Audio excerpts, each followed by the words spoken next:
सारी खबरें शुभ नहीं होती, कुछ मंगल भी होती हैं और जो ना शुभ है ना मंगल वो करती हैं सावधान।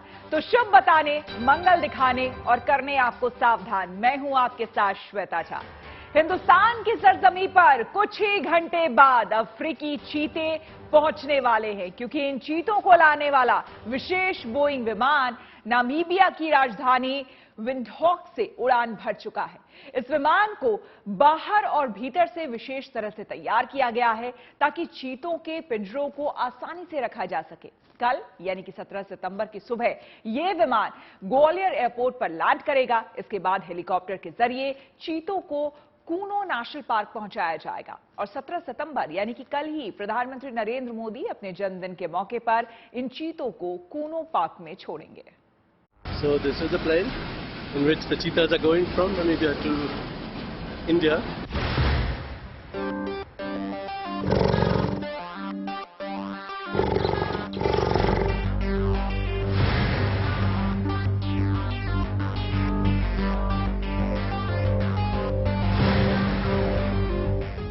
भारत में बसेगा चीतों का कुनबा।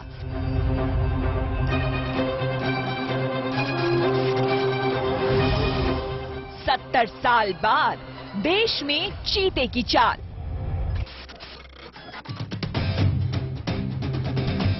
नामीबिया से खास विमान से आ रहे हैं नए मेहमान।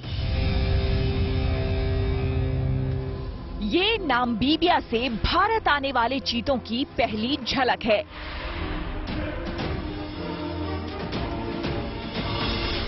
अफ्रीकी देश नामीबिया की राजधानी विंडहॉक से 8 चीतों का पूरा कुनबा आज हिंदुस्तान की हवाई सैर पर निकलेगा।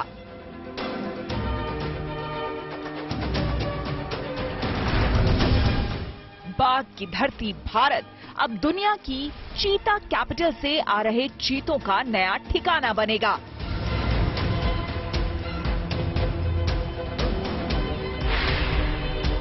A lot of research has gone into this project to prepare for this stage over the past many years, and now people are finally waiting to welcome the first cheetahs into India in coming days. ये Namibia से हिंदुस्तान लाए जा रहे चीतों की पहली झलक है। अफ्रीकी देश नामीबिया की राजधानी विंडहॉक से ऐसे 8 चीते हिंदुस्तान के लिए विशेष विमान से रवाना हो चुके हैं। चीते आना एक असाधारण घटना है। मैं असाधारण इसलिए कह रहा हूं कि हमारे देश में चीते का अस्तित्व समाप्त हो गया लगभग 1952 के आसपास, और अब दूसरे महाद्वीप से, अफ्रीका महाद्वीप से चीते लाके उनको यहां पुनर्स्थापित कर रहे हैं। और शायद ये अपने आप की वाइल्ड लाइफ की इस सदी की सबसे बड़ी घटना है। प्रधानमंत्री मोदी कल अपने जन्मदिन पर इन चीतों को मध्य प्रदेश के श्योपुर के कूनो नेशनल पार्क में पिंजरे से आजाद करेंगे। अभी जो योजना है उसमें जो क्वारंटाइन नंबर 1, जो एनक्लोजर नंबर 1 है, वहां पे आदरणीय प्रधानमंत्री जी 2 चीते वहां पे छोड़ेंगे और उसके बाद करीब 70 मीटर दूर जाकर दूसरा क्वारंटाइन का एनक्लोजर है, जो रिलीज स्थान है, वहां पे 1 चीता। तो कुल मिलाकर इस प्रकार 3 चीतों को क्वारंटाइन में प्रधानमंत्री जी छोड़ेंगे। उसके बाद जो शेष चीते हैं वो उनके जो रेस्पेक्टिव क्वारंटाइन्स हैं उसमें छोड़ दिए जाएंगे। नामीबिया के जिस नेशनल पार्क से चीतों को लाया जा रहा है, अब जरा उसकी तस्वीर भी देख लीजिए। नामीबिया का ये नेशनल पार्क चीतों के घर के रूप में मशहूर है। यहाँ चीतों की अच्छी खासी तादाद है। इंसानी बस्तियों की तरह यहाँ चीतों की देखरेख के लिए पूरा इंतजाम है। नामीबिया से 8 चीतों को लाने के लिए तैयारी भी बेहद खास तरीके से की गई है। नामीबिया से चीते जंबो जेट बोइंग 747 के जरिए भारत लाई जा रहे हैं। चीतों को लाने के लिए इस एयरक्राफ्ट को इसलिए चुना गया है ताकि रीफ्यूलिंग के लिए इसे कहीं रुकना ना पड़े और चीते बिना रुके सीधे भारत पहुंच जाए। बिना रुके दुनिया के एक कोने से दूसरे कोने तक पहुंचने की क्षमता वाले इस एयरक्राफ्ट पर चीते की पेंटिंग बनाई गई है।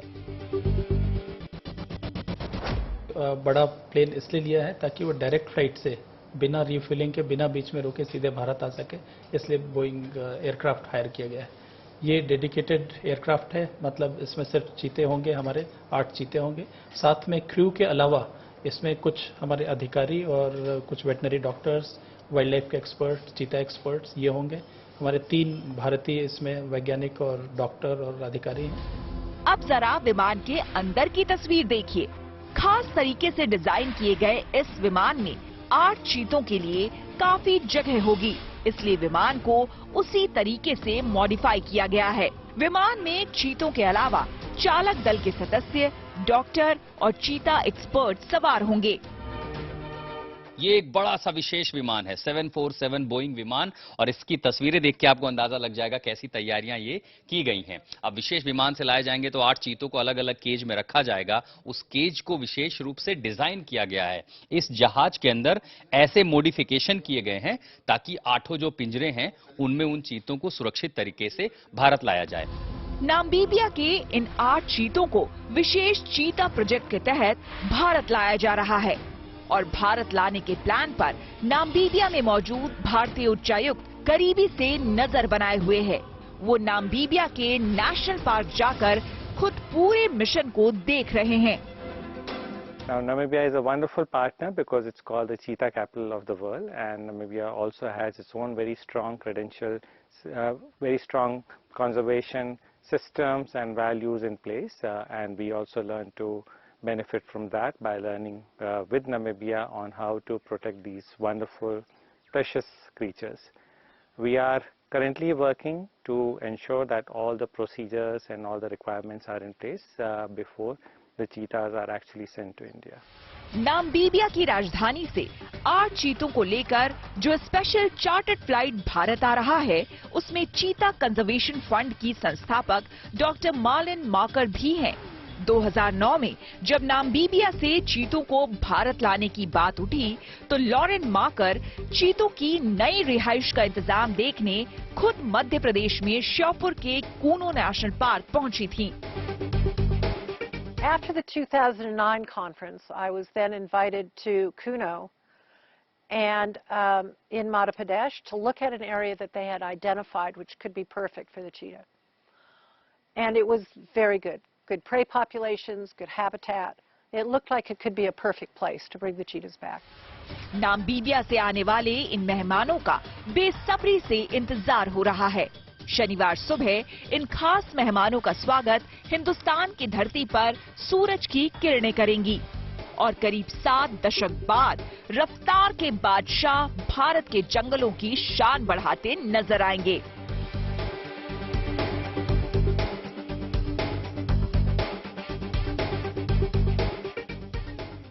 भोपाल से रवीश पाल सिंह और दिल्ली से Ashutosh Mishra, good news today.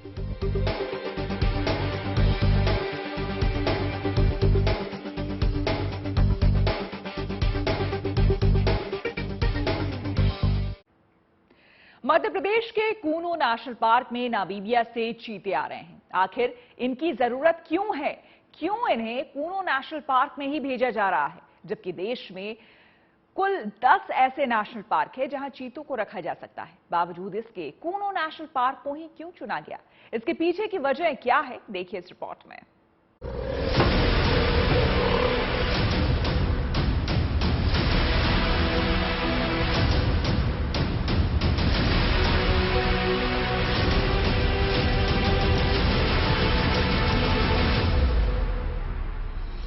चीता दुनिया का सबसे तेज भागने वाला जानवर, रफ्तार के बादशाह की स्पीड 120 किलोमीटर प्रति घंटा। नामीबिया से अलग अब नया देश, नया माहौल और नया ठिकाना।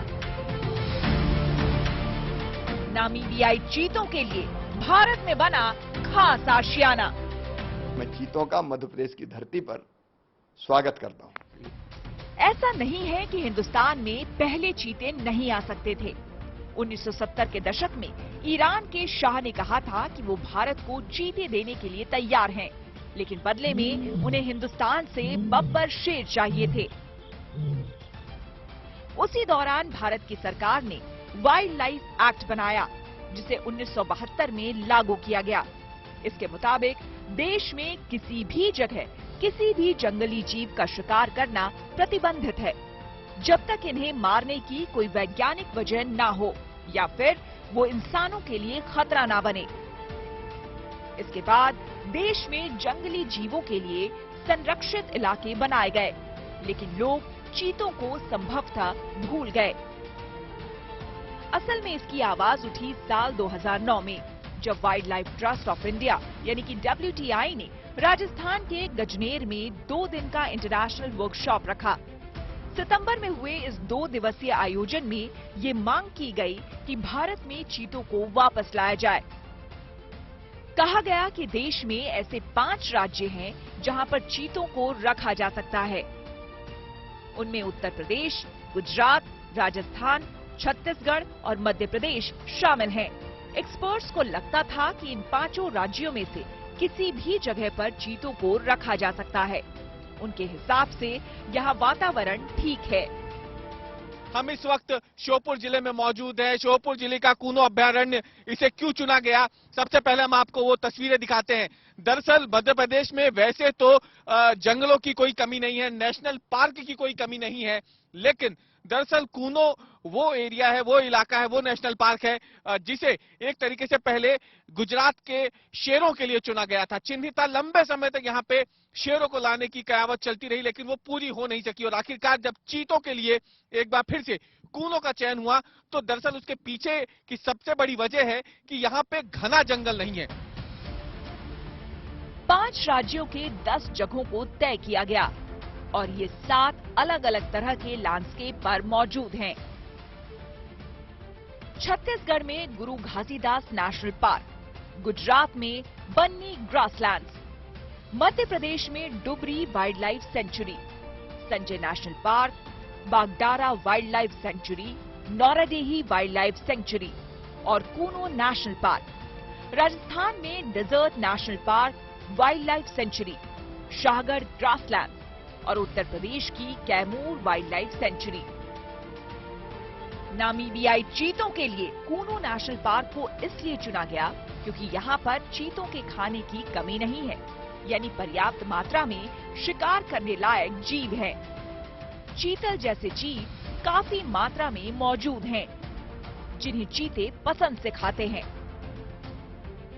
चीते को ग्रासलैंड यानी थोड़े ऊंचे घास वाले मैदानी इलाकों में रहना पसंद है, यानी चीते खुले जंगलों में रहने के आदी हैं।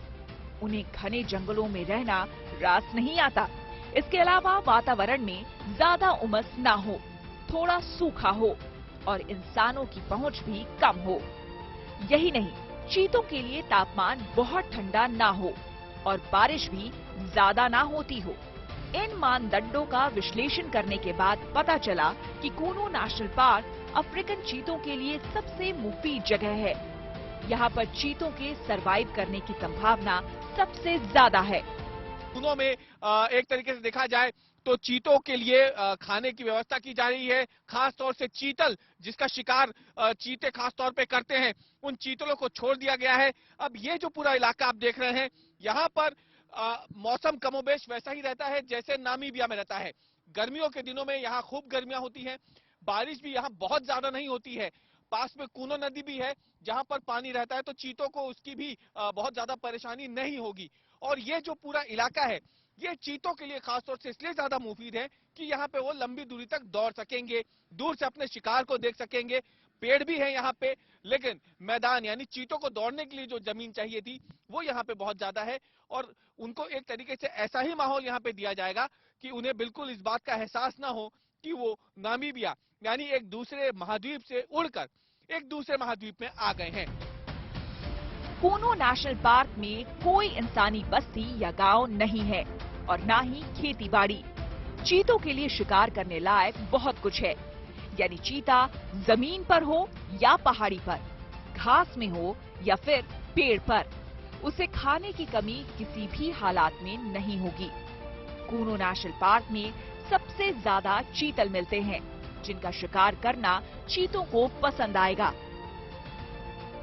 कूनो नेशनल पार्क में पहले करीब 24 गांव थे, जिन्हें समय रहते दूसरी जगहों पर शिफ्ट कर दिया गया। इन्हें कूनो नेशनल पार्क के 748 वर्ग किलोमीटर के पूर्ण संरक्षित इलाके की सीमा से बाहर भेज दिया गया। नामीबिया से चीते मध्य प्रदेश के कूनो नेशनल पार्क पहुंच रहे हैं, जहां पर तो सबकी नजरें हैं। लेकिन इस कूनो नेशनल पार्क में जो सहरिया जनजाति बस्ती थी, उन्हें इन जंगलों से निकालकर समाज की मुख्य धारा से जोड़ने के लिए बाहर विस्थापित तो किया गया, लेकिन क्या उनके जीवन में जो बदलाव उपेक्षित थे वो आए कि नहीं, अपेक्षित जो बदलाव थे वो आए कि नहीं आए, ये एक बड़ा सवाल है। हम एक गांव में पहुंचे हैं, कूनो से कुछ किलोमीटर दूर ये पारोंद गांव है। सहरिया जनजाति के लोगों को विस्थापित कर यहाँ बसाया गया था और अभी तस्वीरों को अगर आप देखें तो कुछ यहाँ पे तस्वीर बदली हुई है। इनके जीवन में थोड़ा बहुत परिवर्तन तो आया है, लेकिन कई सालों से यहाँ पे रहने के बावजूद जो इन लोगों ने अपेक्षा की थी समाज के मुख्य धारा में जुड़ने की, वो अब तक पूरी नहीं हुई है। एक्सपर्ट्स के मुताबिक कूनो नेशनल पार्क में 21 चीतों के लिए शिकार है, यानी इतने चीते आ सकते हैं। अगर 3200 वर्ग किलोमीटर में सही प्रबंधन किया जाए तो यहाँ पर 36 चीते रह सकते हैं और पूरे आनंद के साथ शिकार कर सकते हैं। दिल्ली से आशुतोष मिश्रा के साथ श्योपुर से रवीशपाल सिंह, गुड न्यूज टुडे। 70 साल बाद एक बार फिर कूनो नेशनल पार्क में चीते की रफ्तार देखने को मिलेगी। लेकिन हैरानी की बात यह है कि 1947 से भारत में दुनिया का सबसे तेज दौड़ने वाला जानवर चीता है ही नहीं। एक जानकारी के मुताबिक देश के आखिरी चीते का एक महाराजा ने शिकार कर लिया था। उसके बाद से देश में कोई चीता नहीं देखा गया।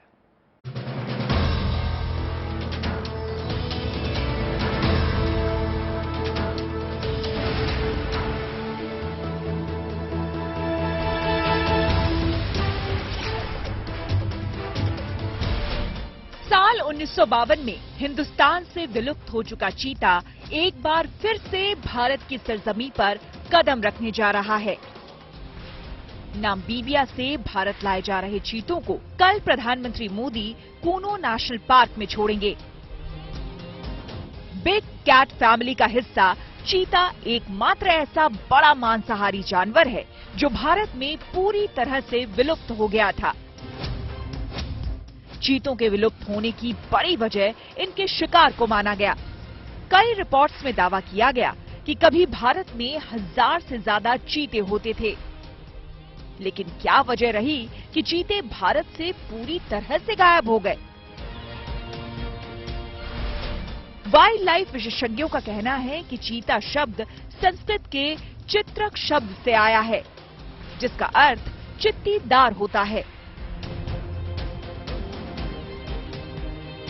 भोपाल और गांधीनगर स्थित नवपाषाण युग के गुफा चित्रों में भी चीते नजर आते हैं।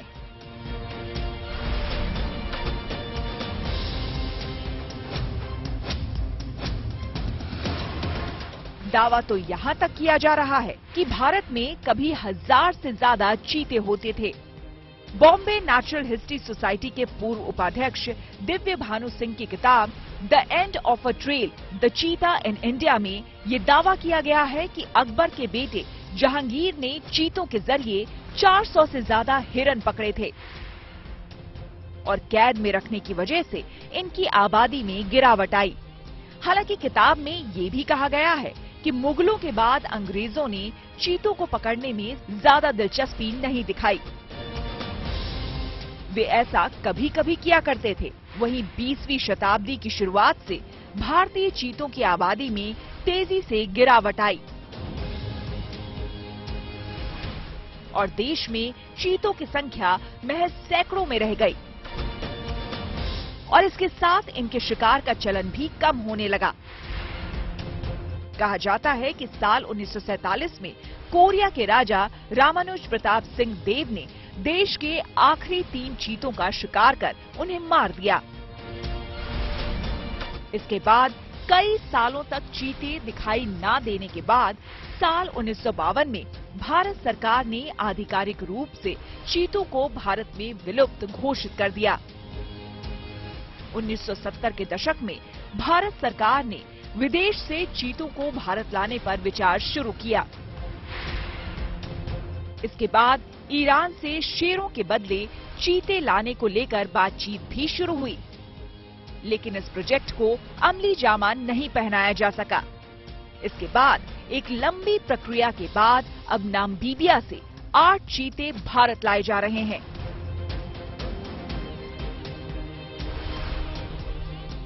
ये चीते हवाई मार्ग से कल सुबह ग्वालियर पहुंचेंगे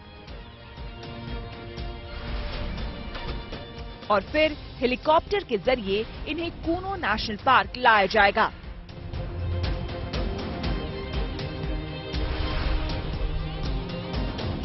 bureau report, good news today. उम्मीद है आपका दिन शुभ रहा। तो कल की मंगल कामना के साथ आपको रहना है सावधान। तब तक के लिए मुझे यानी कि श्वेता झा को दीजिए इजाजत और आप देखते रहिए गुड न्यूज टुडे।